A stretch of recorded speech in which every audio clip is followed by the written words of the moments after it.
And just like that, we are live. Hey, great day, everyone. It's Carlos, aka CJ. Hopefully, everyone's having a great day so far. I want to thank you for tuning in to another edition of Cuss with Gus. V will be joining us here shortly, but if you have not done so yet, please make sure you go to our primary YouTube channel, subscribe, like, share, all that kind of good stuff.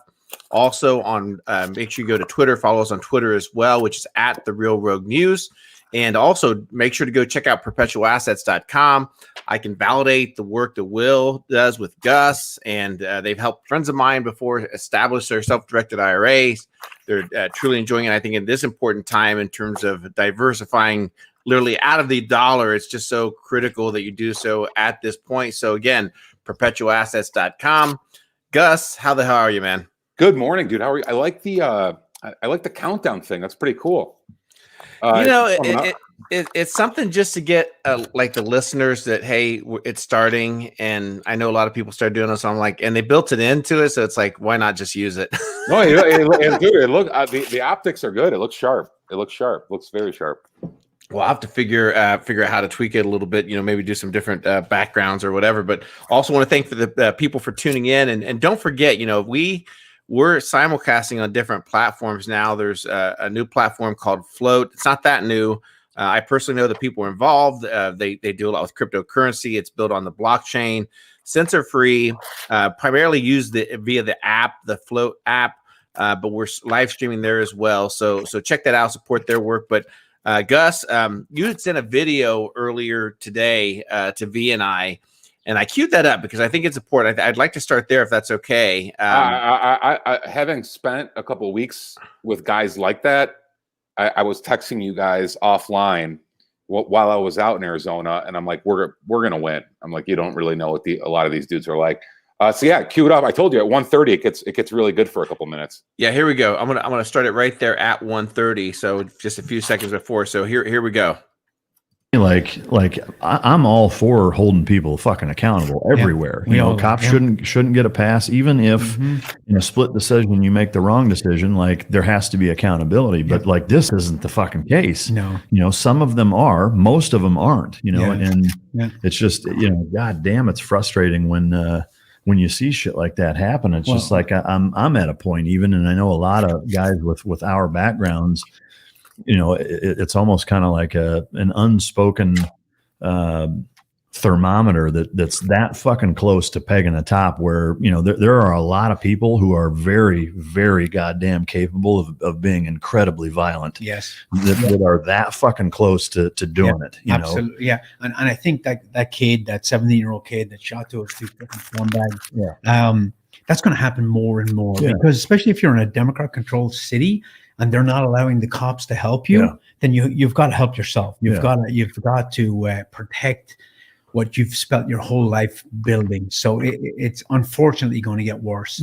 It's horrible. The thing that I think escapes most of the defund the police and Antifa sympathizers and what have you is that again, that there is a significant portion of the population that is demonstrably capable of doing some pretty horrible shit. And here's the irony of it, I think, is that the only fucking thing keeping a lot of those guys, I'm not going to necessarily throw myself on that list for obvious reasons, but the only thing keeping that group of people from deciding, it's time, are the fucking police. Yeah. So if you get rid of them, like that's one of those, be real goddamn careful what you wish for. Yeah. Because if nobody is protecting, people, the victims from being hunted by you, guess what? Yeah. Nobody's protecting you from being hunted by the fucking real predators out there that have a lot of experience doing it. Yep. And if they're shooting each other and getting dropped by 17-year-olds and wait until the fucking varsity team shows up. So Mogadishu at that time. I love it. Well, it's something to the effect of what I've been saying for 3 or 4 months, and it's as aggressively publicly as I'll openly speak. It's to these people is to make it clear to them, like, the system, this evil patriarchy, burn the patriarchy. And it's as aggressive as I get when I'm speaking to them, is the system doesn't protect me from you. It protects you from me. Like, You're not me following the rule. This evil system that you judge, me following the rules of this system is the only. And dudes like me and gun owners and special force. And for a little backdrop on that video, that's a Navy SEAL and a Special Forces sniper. Those two guys. Like, and they know what the hell they're talking about. They've killed a lot of people. Like, they can do a lot of damage. The term that's often thrown out that people are pretty familiar with is the rules of engagement. And there's a lot of people right now that are following society's rules of engagement. Like, and that's what a lot of these Antifa, BLM commies need to realize. Like, if this shit comes crashing down, the rules of engagement are going to change. And you don't want those rules of engagement to change. We're following the civil society right now. We have cops, we have prosecutors, we have laws, and everyone's trying to follow them. It's the best of their fucking ability. But if it all comes crashing down, it's going to look a lot different out there. You're not going to, again, you guys say it all the time. V says it a lot. These people are like LARPing. Like, it's all like a game to them. Like, oh yeah, let's burn the courthouse down. Yeah, like, dude, it's not going to be a game. It's not going to be a game if you see fucking 20 dudes with ARs fucking, and body armor show up with it fucking firing on you. So it like I said, I wish everyone just wants to get back to normal, dude. Everyone wants their fucking life back. Myself included.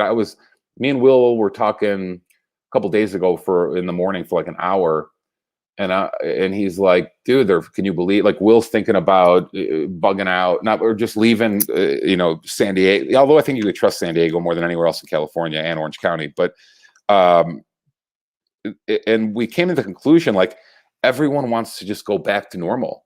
March 1st, they just won't let us. Like, we all just want to go back to normal. And these people, they don't want that. AOC had that video, like, there's no more brunch. I'm like, I look at a video like that, I'm like, bitch, you don't want the Mad Max shit you're about to create. Because cunts like you are the ones with the biggest mouth. That wouldn't be, like, I saw a bunch of shit when the Ginsburg died, a bunch of fucking pansy pussy journalist liberals saying, let's burn it all down. We're going to start a civil war. I'm like, motherfucker. You would fucking, you would go fucking hiding. It's pathetic, dude. It's all a game to these fucking losers. And the journalists and media and district attorneys and politicians, they don't realize that the mayors and district attorneys got to realize, if their own cops turn on them, people need to realize a lot of these ex-military people and law enforcement train together. They're friends. A lot of law enforcement is ex-military. And if shit really hits the fan, how much of the department is going to protect the mayor of LA or whatever? Do you really think the cops are going to keep protecting your house if shit hits the fan? Like, the guys tasked with protecting you might turn on you. Like, you've been throwing them under the bus for forever. So no one wants this, but they keep pushing for it, dude. And like I said, I named my avatar today "fucking idiots." Because, well, I'll tell you why I did. Because Nevada opened their bars officially reopened their bars. So these restaurants, no one's sitting at the bar. They opened it for a couple of weeks, and then the commie piece of shit governor, went back to lockdown. And then Sunday at midnight, they reopened their bars. So I went to the bar last night, sat at the bar, had some ribs, blah, watched some baseball. And it was me and a bunch of guys got into a debate about the virus and the lockdowns. And why I named my avatar "fucking idiots" is I'm like, the two guys were like, thought everyone was gonna die from the virus. I'm like, motherfucker. I'm like, answer me a question, because no liberal seems to be able to answer me this. Why isn't everyone in Georgia dead? Why isn't everyone in Florida dead? Why isn't everyone in Texas? Why isn't everyone in Sweden dead? Are you people that fucking 6 months in, you still can't acknowledge you got conned? Like, you can't admit you got scammed? Look at all the places that never closed or that have been open since April. You can't admit you haven't been fucking conned. Like, and the reason why was one of the guys was wearing a mask. And I'm like, dude, take your fucking mask off, dude. Have a beer. Like, you're not going to die, shithead. Like, shit, they've been open. And when you put Georgia in front of them, or Sweden or Florida, they can't answer. They freeze up. They're like, Georgia's been open. I'm like, yeah, dumb fuck. Take off your mask. Yeah, what's that quote, Gus? It's easier to fool someone than to convince them that they've been fooled or something like that, right? Well, and there's a Von Goth quote too. None are more hopelessly enslaved than those who falsely believe they are free. I've come to the conclusion that a large majority of the population is just fucking retarded. Like they are true sheep.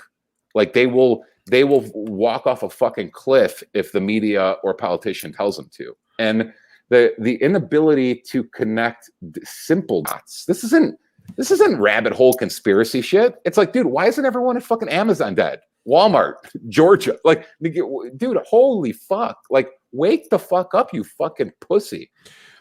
Here's a crazy thing, to step it back a little bit in regards to that conversation with those two former military. We're not the only ones saying this. They're not the only ones. Even if you go back and you listen to Tim Kennedy with Joe Rogan, and they specifically talk about this. They say, hey, listen, you better damn well be careful when you start telling people that the police are going to be yanked out, that there's not going to be one there to defend private property. What are the people going to do? And I think we're starting to see some results of that. And the other aspect in regards to defund the police, I think it's just because I think it's pure laziness, right? I think that's so true with a lot of things that we look at things in regards to our politics, that we're too lazy to change things. We just rather go with the status quo. And V said this numerous times, that we stay on YouTube, we stay on these social networks because we're too lazy to navigate, to do other things. And I think when you say that statement, defund the police, it's lazy, it's sloppy. It may give you instant gratification that you're feeling like you're saying something, but if you look at the underlying tone of what's happening, it's going to be even more destructive. So I completely agree that it's almost an idiot would have to sit there and say that defund the police is going to make any inroads to any type of, whether you want to call it equality or any type of justice reform, any of those things, versus doing the hard work in those urban communities that have struggled for several years, Gus. And the ironic thing is, when you look at those strongholds of Democratic areas, those urban areas, they're mostly Democratic led, and they've been that way for years. Bro, there's no mostly about it. They are Democratic areas. Yeah, and dude, I've said it, and I'll say it again, because I've been saying it for a while. Guys, they're not trying to defund the police. They're trying to be the police. They want to control the police. The Milwaukee guy, who they went to his house and berated him, and the guy had a shotgun, and the cops showed up and arrested him. The BLM and Antifa people started cheering for the cops when they arrested the guy who was engaging in self-defense. They don't want to get rid of the fucking police. They want to control and be the police. They want moral. Tim Pool calls it moral policing. I call it Nazi brown shirts. This is what every totalitarian, evil, doesn't matter if it's the Nazis, the commies, every evil totalitarian regime that comes into power the last 120 years, one of their first priorities is taking control of the police or whatever. They need to control the streets. They need to control who lives and who dies in the streets. And how do you do that? If I was going to control who lived and who died in the streets, I would control the prosecutors, because then you get to decide who's acting lawfully or not, which they've already done in cities. And then they hate the police. The commies hate the police because they don't control the police. There's too many ex-vets in there. There's too many, dude, Las Vegas sheriff. He's an ex-army guy, Republican, conservative. Like, he's one of the last. Between our mayor, Vegas is secure because of the sheriff, the sheriff is electable. He's not. He can't be. The governor and mayor don't control him. He's elected by the people, and he's a fucking Republican army guy on the National Guard too, or at least in the Nevada National Guard. So, point being is, the commies just want to control the police. They don't want to get rid of the police. The commies would never open up the streets they don't want a fair fight. They want to knock on your door and say, yes, Gus, yes, CJ, did you guys say tits at a bar last night? That's sexist. We need to throw you in a cage. That's $1,000 fine. You're a chauvinist. Like, that's what they want, dude. They don't want a fair fight. They want them. They want a monopoly, just like they want a monopoly on everything else. That's what this thing is all about. And lots of us have called it early. Everything I'm seeing is going to tell me the plan. As much as I've said this before, I'll say it again. I think Alex Jones was the first one to call it a couple months ago. Like, the plan is clearly contest the election in courts. Yeah, everything I'm seeing is Trump fucking big win on election night. Election night's going to be Trump. It's going to look, dude, they don't even hide it. They call it now. They're like, yeah, on election night, it looks like Trump's will be winning, but like, there's all this but now. So look for them to try to, like all commie revolutions and color revolutions and whatever, they're going to try to contest this in courts while their people hit the streets. So the advice I would give to anyone is be prepared. Be prepared for what's coming. It's gonna the entire month of November is gonna be very, very interesting. So that you were asking me what I was doing before I was going live. Before we went live, I was running around running errands from 6 a.m. to 8 a.m. Like, I'm still trying to, like, propane tanks and wood and generator and this. I'm basically ready for almost anything. And if you talk to a lot of these special forces guys, and these doesn't matter if it's fucking SEALs or Berets or Delta Force, and they'll start telling you what's important. A lot of guys will go straight to guns and ammo, and that's obviously is important. But then when you go further down the rabbit hole with these guys, you learn it's some concept of comms, communications. Mm-hmm, you learn it's some concept of medical. So if they were building a team, their first two picks on the team, it would be a med guy and then a comms guy, some guy to handle communications. Those guys could fight too. Like, a lot of the guys I was training with for a couple of weeks, they were med guys. So every team has at least one med on it. And every guy can do some basic medical shit like tourniquet and chest press and shit like that. But it's little shit like that you don't think of. Everyone thinks they're just going to hunker down with their guns, ammo, and food and be just fine. It's like, you want to have a basic concept of communications, be it like a police scanner, ham radio, and then you want to have some type of medical shit. And I don't mean Band-Aids. I mean, like, fucking tourniquets, being able to close a trauma to the chest.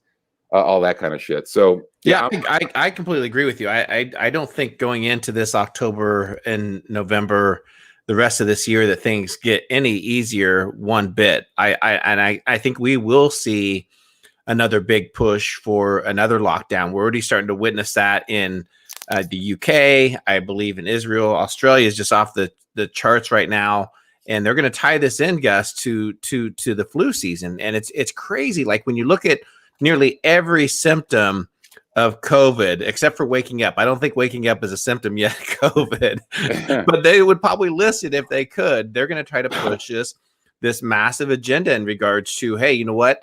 We just crossed the line of 200,000 deaths. Things are going to get worse. We've had, we're more testing, and all at the same time. Gus, isn't it interesting the extraction, that the massive amount of money, these millions of dollars, if not billions, that are being spent on these state programs, and they use this time and time after again to hire these companies that either affiliate with their campaign or their political party. We see it time and time again, and there are so many agendas with COVID-19. There were so many different agendas, whether it was pushing the limits of authoritarianism, whether it was to see what kind of money they could spend. And when you look at, like, in my state, for example, I think we're still sitting on over $1.2 billion of COVID-19 relief money that we don't even know what to do with. We haven't even done anything with it. It's just ridiculous, Gus. And that's what people have to be prepared for and start pushing back against. And for the people who have been silent through this, that have been resistant to say, hey, you know what, I'm not going to follow the mask protocol. It's time to take the mask off, or you know what, it's time to, we really should rethink the holidays coming up and Halloween. No, that's completely the wrong lines. And when you see people talking like that, we're past the point of being, courteous. It's time to just really, at this point, to tell people, get in their face. And you've said that all along, Gus, that there's no middle of the road negotiations anymore at the point that we're going. No, dude, we have to push back, and we have to push back now. Like it's not. And in regards to what you alluded to, like they're gonna might be another lockdown. I will not be locked down again. I have a plan A and a plan B, and plan A is everything gets back to normal. Gus flies the family to Tahoe and Reno for Thanksgiving and blah blah blah. Hopefully that's the way it plays out. We're over prepping. Everything will eventually get back to normal after the election. Blah blah blah. And then plan B is no. Gus is going to Evanston, Wyoming for Thanksgiving and looking for property. Half hour, 45 minutes outside of Park City, Utah, and Salt Lake City. And I'm gonna build Gus's ranch out there on 50 or 100 acres. So I will not be locked down again. So if Nevada, I'll push as hard as I can, get as verbal as I can. But if we start going backwards, dude, it's not like April and May where I left for Georgia and Texas for a few weeks to get a haircut and work out. I will pack everything up, load it in my car, and drive to an open state and stay there. And then the only time I'll come back to Nevada is for a fucking moving truck. Like I'm done playing, dude. I will not be a slave anymore. It's over. Like you've had your fun. I put up with it. It's over. Again, I hope we don't go backwards, but if we do, I'm fucking gone. Like, Gus, what do you envision like post election? Because you said it earlier. I completely agree. This is going to be tied up in the courts. They're going to make every attempt, and I feel like we're through that. We're right now in the eye of the storm. Right, we're circling. There's events unfolding. They're starting to prepare for the next wave. Have you thought of anything or thinking through it? Like, okay, post election, the courts, everything else like that. What type of things do you think they'll do besides disrupt and try to create as much chaos as possible? Will they do? Well, that's why when she died, Ginsburg, I was like, this is a huge win for us. And this is why the Dems, I think, are in full panic mode. Because if your plan is to tie this up in the courts, then it sure as shit doesn't help if you're a liberal, it doesn't help your cause if Republicans technically have 6-3 on the court. So all these states, Pennsylvania and Michigan and Wisconsin, all the Democratic governors could play all the little games they want. But if you have a solid majority on the Supreme Court, and this goes up to the Supreme Court, yeah, obviously you'd want to control the court. That's their plan, dude. Tie this up in litigation, 100%. We found 10 million votes in Detroit, Michigan. They're all made out to dead people and cats. Biden won Michigan. Dude, that's obviously their fucking plan. Come on, I mean, they don't even hide it. Like it's out. Why are you extending all these states by 6 days, 2 weeks, while at the same time think about it, you're telling people it's too dangerous to go vote in person while promoting rioting, looting, all that in the streets, while promoting these. If you turn on TV now, there's Ginsburg's funeral. There was over the weekend there were 2,000 people 2,000 liberals at the Supreme Court honoring Ginsburg outside, and the CNN's like, oh, it's so beautiful. I'm like, why can't those people vote in person? Why? Like, bingo. Yeah, it's so beautiful. It's the same way when they're rioting and looting. It's like, if you could riot and loot, you could vote in person. Yep. So their plan is to steal it with mail-in voting and with the courts. That's their plan, and that's why the Supreme Court thing is big, because if it gets pushed up to the federal courts and the Supreme Court, etc., the states will get overruled. That's where the fight's going to be. Plus, man, if it goes the way I think it's going to go, I think Trump's going to win everything he won last time and more. I think Nevada's going to flip. I really do. But along with a few other states, and if it's that kind of win, are they really going to say we found 10 million ballots in 10 different states? Like, do they have that kind of balls? Like, they could try to, if it was one state or two states, I could see them fighting it. But if Biden needs 5 or 6, like that's a big scam here. But and maybe they I mean, knowing them, they just pulled off the virus scam for 6 months, so they would try it. So don't put anything past them. Biden could need 6 states to flip after the election, like with mail-in, and they might try it. They really might. Like nothing would shock me. Well, I think, yeah. And, V and I discussed this a little bit. I think it'll be, if Trump wins Florida, I think that pretty much sets the sail right away to victory, which by most, I think that he will. Now, I will tell you, there's been some really, really great commentary. I'm not sure if you listen to them at all. Bro, if he wins Florida and Ohio, which I think every president the last 100, there hasn't been a president. I could be wrong, but I'm pretty sure. I could say this with great confidence. There hasn't been a president the last 100 years who won those two states together, Florida and Ohio, and has lost. So if he wins Florida and Ohio and wins them pretty early, it's over, dude. It's it's over in reality. When I say reality, I mean we really did win. We did it. Trump's going to win that night, but it won't be over because they'll fight it. They'll fight it in court.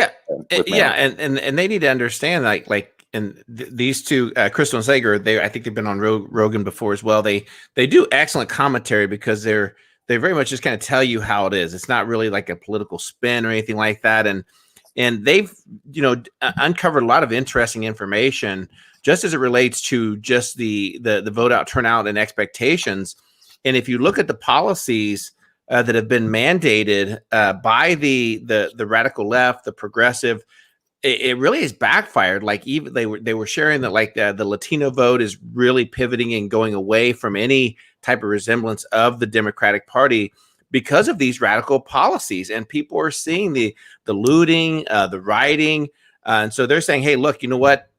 We think this is going to happen. We think these people with these initial votes, and again, tied up in the courts in regards to, okay, here's some states we can contest.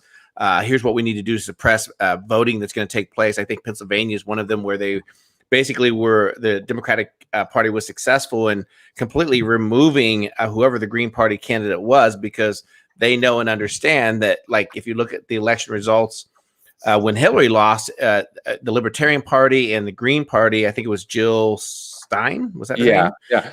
She took a good percentage away. So they're actively going out there right now and contesting these people being even on the ballot for president. It's crazy. Yeah, none of this should be shut. They're pulling. This is it. This is their end game. They will man, after the virus and the commie revolution, this is it. They're going all in. So nothing should fucking shock you.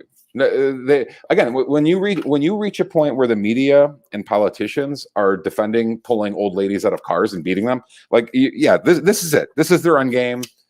Fully expect a full court press to cheat, lie. They'll do anything at this point. They need power. They want power. Whatever. But like I said, let them try. Let them try, and let's see how it plays out. And I'll tell everyone that if it goes bad, I personally, again, I view not what the last 6 months has taught me more than anything else is jurisdictions. So you have your city, you have your county, you have your state, and you have your feds.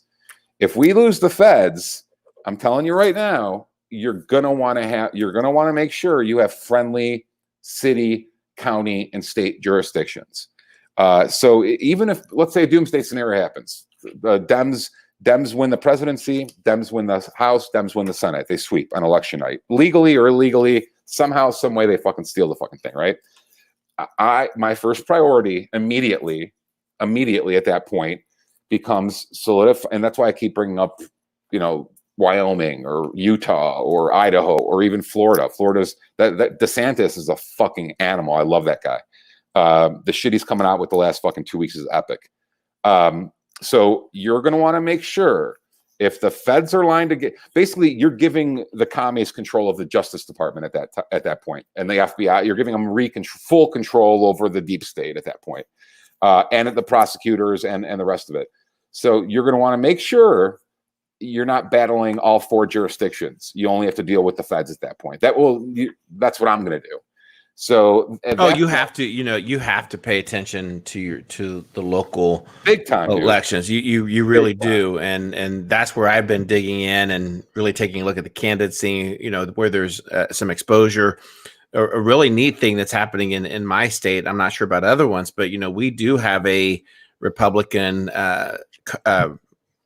governor, and he really has been trying to walk in the middle of the road with a lot of the policies, a lot of the things he's instituted. And long story short, Gus, it has really backfired. The Libertarian candidate has picked up, I think, like 15 or 20 points, easily making a way. And even the AP wrote an article that looks like he's vulnerable. Like Indiana could like set the tone of libertarian type candidates, taking over both parties, because he's been mandating these mask policies, and he still continues to do so. He had this 3 or 4 stage plan to open up the state by July, and here we are in September, and he's still forcing and mandating masks in school, mandating it statewide. He hasn't called the state legislature into session to say, hey, we need to have an immediate session to talk about these things, because under the Constitution, he's not even really allowed to keep extending these unlawful lockdowns and these mandates that are happening.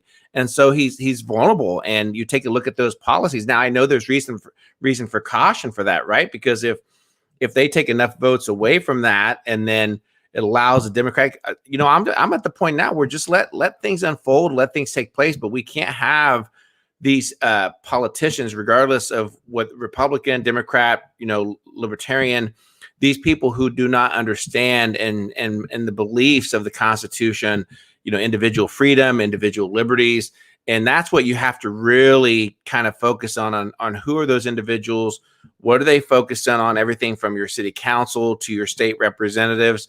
And we're at the point now as we go forward, this is the mindset that I'm in, Gus, is that if I'm not happy with the candidates that are out there, I'm going to go find them. I'm going to go find people in my network in my city and the state that I represent.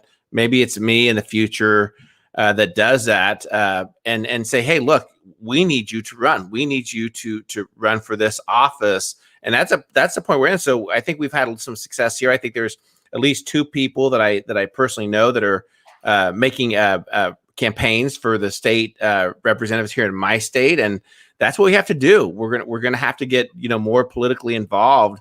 And if you're in the wrong state altogether, then you probably now, if more than ever, get the hell out. It's amazing in my state. I see so many out-of-state plates now, Gus. I see Michigan, Illinois, New Jersey, all these out-of-state plates are moving in. And so I'm like, wonder if I should pull them to the side and say, hey, listen, you came here for a reason. Don't come here and try to change shit. Well, that's the greatest grievance of a lot of people. It's like you fled New York, you fled Illinois, you fled California, and now you come here and vote for the same bullshit. Like, snap the fuck out of it. Like, you escaped your communist shithole, and now you're trying to turn us into a communist shithole. And per your point, this is what I give you credit for more than almost anything.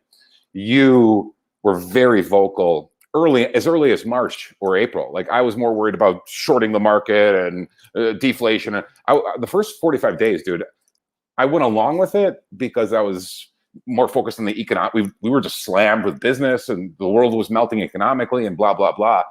But you called it out very early on the tyrannical lockdowns. You also called it out very early about getting involved locally, like get involved at every level. And that is something that you were 100% right about, and that people, even if we win, stay involved. These people are a cancer at every single level of society. And I've never been happier with Trump than his 5-minute excerpt on the executive order for getting rid of critical race theory and cultural Marxism and government and all that. That was fucking epic. But we need to get in these people's faces at every single level. We need to get involved in every single level. And I'm talking about school boards. I'm talking about city council, sheriff's election. Dude, again, if I could say one place we learned the importance of the last 6 months, especially the last 3 or 4 months, with these commie prosecutions of people defending themselves, we have to take the prosecutors back, dude. The DA, it's prosecutors and sheriffs. So I was just praising the Vegas sheriff, and I'll praise the Vegas mayor. But the prosecutors are fucking liberals. I wouldn't trust them as far as I could throw them. So the prosecutors, the DA's offices in Las Vegas, I guarantee, I haven't researched it, but I guarantee they're Soros finance commie pieces of shit. So I could trust the sheriff and I could trust the mayor, but I can't trust the fucking prosecutors. So you want to be in a place, and we want to get involved in these local elections at the school board, the fucking city council, the prosecutors are huge. Like that's the whole game being played right now. It's we're gonna let the pedophiles and rapists and arsonists out, and then if you try to defend yourself, we're arresting you. Like what? Like it's all backwards, dude. It's all fucking backwards. Yeah, from day one, you know, the scandemic that we're witnessing and we're still going through right now has really never been about keeping anyone really safe. It's all been about control. It's always been about pushing the limits of authoritarian government to see exactly what they could get away with. And unfortunately, they got away with quite a bit, which is really scary to me, Gus. Now, I get that idea of being managed out of fear. We saw it post 9/11 where we allowed the Patriot Act. We allowed all these things disguised as, you know, patriotism and love of country and all these things. So wear your mask and take your vaccine. And we're vulnerable to that as a society. You know, we navigate towards things of protecting us and you know, we don't want to live life in fear. We don't want to die. And they use it against us. And it's time and time again that they do this and they get away with it. And so that's what we have to push back against. You know, I see some comments in the stream in regards to people like, don't go get the test. And I completely agree. Like if you're healthy, you're perfectly healthy, there is no reason, even if you're not perfectly healthy, no symptoms, there's no reason for you to go get a test. It's absolutely pointless. Are you fucking crazy? That's not even a fucking option. Like that's like saying don't go get chipped. No one's gonna fucking test me. Like for what? For what? Something that I have a better chance of fucking being hit by lightning than dying of that virus. Like, but you see them everywhere. You see them everywhere. Like these, like the drugstores are close to me. Like, oh, we're now doing the testing. We have drive-through testing. What is the name of my fucking avatar today, bro? Fucking idiots. Of course, yeah, they're everywhere because people. They're every time I even have an uptick of optimism. I was telling my best friend that we've been best friends since we were 11 years old. I was talking to him a couple days ago. And I'm like, dude, every time I get happy and think we're going to win and this is all looking awesome, an hour later in my car, I'll pull up to someone and they'll be alone in their car wearing a mask. And I'll be like, that'll ruin my day. Yeah. Maybe we're not going to win. Not only do you believe the fucking scam, you fucking dumb fuck, but you're by yourself in your fucking car wearing them. It's like, dude, holy shit, man. Maybe. And when I see shit like that, I'm like, dude, I can't believe these people get to vote. So yeah, I too agree. We have to get involved, keep everyone accountable. And you remember, you have more power and influence at the local. Dude, I have to remind my friends of this sometimes, even the ones who are like, what do you want me to do about it? What do you want me to do about it? I'm like, dude, we're not fucking 15 years old anymore. We are middle-aged men. Like, this is our society. If we don't stand, then like a lot of my buddies who we get caught in this rabbit hole, who I went to high school with or college with, I'm like, dude, we're not, like, I know you just want to drink beer and play golf, asshole. I get it. But like the time that you're still thinking like it's 2019. It's not. Like, get involved, dude. Run for fucking city council, dude. Like, you're not, we're not kids anymore. Run for I have a bunch of buddies who are teachers. I'm like, dude, run for the district administrator. Get involved in the fucking teacher. Like, don't be afraid. You want your pension. Like, dude, shut the fuck up. Stop being a fucking coward. Like, enough of this. Everyone just wants to get back to normal. I respect that, but dude, normal's gone. They took it from us. It wasn't my choice. I would much rather be drinking bourbon, playing blackjack with a fucking 25-year-old hooker on my lap than training with machine guns in the desert. But they're not giving me a choice. Like, so their alternative, what they really want, it's important people understand this, is total submission. And they want us, and I know people in the libertarian community and in our circles for a long time, we loosely use the word slaves. Like we're Mm. slaves, we're slaves. Mm. Even for paying taxes or for this or that, we're slaves. But no, these people want real fucking shit. Like they want gulag shit. They want China, dude. Well, and yeah, and long term, I think that's the next stage of it in regards to the political landscape. Gus is really redefining and changing education in our country. There's been a massive amount of influence, and that's why we see a lot of the youth, a lot of the millennials that have these social justice, these progressive ideas. It's because it's fed to them, continuously through the education system. So it's something I don't have the answers or the solution for it, but I think it's something that we do have to spend some time to focus on, just for long term. Not right now, but 4 years from now, 8 years from now, getting that. We need your and Trump talked about this in the getting rid of the 6019 project, that fucking commie propaganda in schools and in all government institutions. Dude, you know what I believe. I think education is ground zero. Like I would argue, if I had two sectors we really, really, really need to fight, it's education and media. Because if you control education and media, you control perceived reality. Like that's why a lot of these kids, I constantly give them a hard time. But this is their reality. Like they think this is real. They think they're like Che Guevara and blah, blah, blah. We need to get back education and media. Secondly, or technically let's be thirdly, dude, it's time people stop being fucking pussies. Like, and I don't even mean in regards to tactical training. Like, I don't mean like that. I mean, like when I talk to a buddy back home in Chicago, and like he'll be married with 2 kids, and I'll be like, dude, what do you think of this? He goes, well, my wife Sally, she won't let us get a gun, and blah blah. I'm like, dude, tell her to shut the fuck up. No, dude, this isn't fucking. Again, this isn't 2019.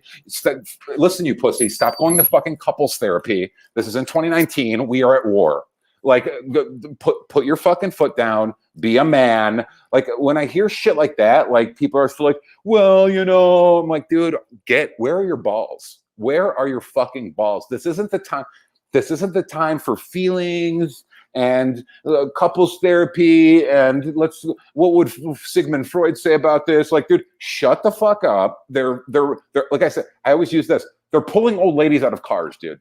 Tell your wife to shut the fuck up, go buy a pistol and protect your family. Like it's little things like that. Like, get your fucking balls back. Like we don't have time for this. This isn't the time of feminism. We're not in Sex in the City territory anymore. We're in communist revolution territory. So that could be a great campaign slogan, by the way. Get your fucking balls back. I love it. Well, dude, I love it. Bro, dude, I'm the first one to admit when I'm dead wrong about something.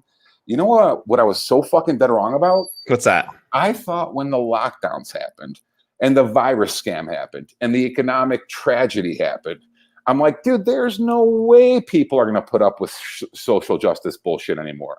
I said that. I'm like, dude, all this fucking SJW bullshit, all this feminist bullshit, it's going to be gone because people are starving. People have my thought process was, if people were confronted, this was my logic behind it. If people were confronted with real struggle, the kind of struggle my parents lived through in Greece or my grandparents did with the Nazis, or like if people were confronted with real problems, starvation, economic calamity, war, increased crime, if people were confronted with that, the last thing they would put up with is people bitching about gender neutral bathrooms.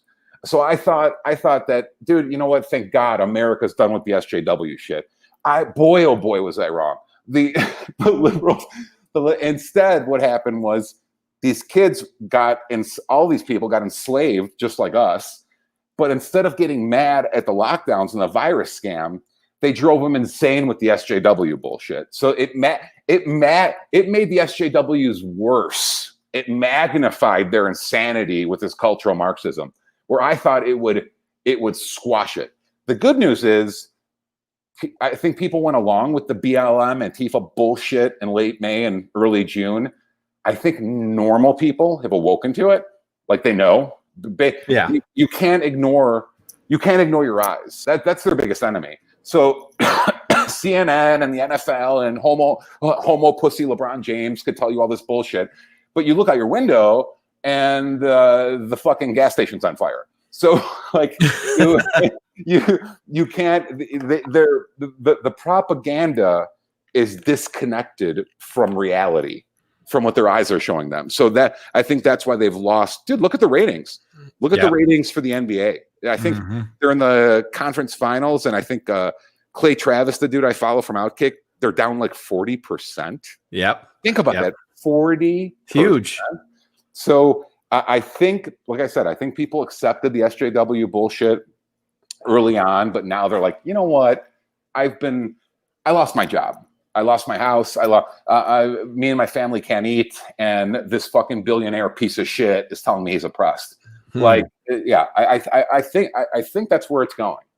I think that's where it's going. Well, there's a great conversation you should listen to, and the gentleman was on Joe Rogan. His name's Douglas Murray, and he wrote a book, and it's called The Madness of Crowds, Gender, Race, and Identity. And I'm about probably 3 or 4 chapters into it. I got the audiobook so I could listen to it while I'm working out, and he nails it. And it's a great conversation and talking about some of these things, and it's how it's polluted so much. So I'd go listen to the podcast that he did, and then get the book or whatever. But I think the guy kind of nails it. I cannot, dude. Murray is one of the most articulate speakers on the. First of all, I can't believe Joe Rogan fucking apologized. What a fucking pussy. Dude, you already have $100 million. Stop being a fucking pussy. Seriously, like, you're going to apologize to these people? Like, and what are they doing now? The Spotify HR department, all the SJWs are trying to. I saw that. That's insane. Dude, trying to censor him. It's not insane. He should have learned a valuable lesson. Dude, we're dealing with communist revolutionaries. Stop going the Neville Chamberlain appeasement fucking route. They go away quickly when if they know they're dealing with a fucking firm alpha with his fucking heels in the ground, they go away. They look for easy prey. So the minute you give them an apology, you are enabling them. You enable them to seek more. And so Rogan should have put his foot down and be like, dude, my check was already being, the wire came through, I got paid, go fuck your mothers. Like that. If anyone could learn one phrase the next couple of months, best phrase to tell an SJW, go fuck your mother. Go fuck your whore mother. Like that's the best thing to tell them. So don't. Well, I think he primarily, I don't know if he's doing more of that, the censoring, or just knowing the crap that, like, Alex Jones went through in regards to all the frivolous lawsuits and all the craziness that Alex had to deal with, right, in regards to reporting conversation and stating facts. And that interview with Douglas Murray is excellent. I've been following Douglas Murray for a couple of years. If someone just wants to YouTube him, you could watch interviews going. He came on the scene. He's been on the scene for fucking 10 years, but he really gained prominence the last 3-4 years with the cultural Marxism shit. And I would argue he's top 5 at articulating, right behind Jordan Peterson. I would say Jordan Peterson was probably number 1, and right behind him was Douglas Murray in regards to articulating the evil we're dealing with and their playbook. Like here, and that's why they hate him. He's a gay guy who could articulate exactly what the fuck they're doing and has been able to do it for a really long time. So he's fantastic. Huge fan. Bingo. Yeah, huge fan. All right, Gus, been a great conversation today for all the people tuning in. Thank you for listening in. Please like, share, subscribe. And again, go check out perpetualassets.com, learn about the self-directed IRAs. Great program. I can validate it for myself, how it's helped friends, family, and everything else. So, Gus, thank you for a great conversation, man. Be safe. Always, brother. Be safe out there. I'll talk to you next week. Later on. Bye-bye. Cheers.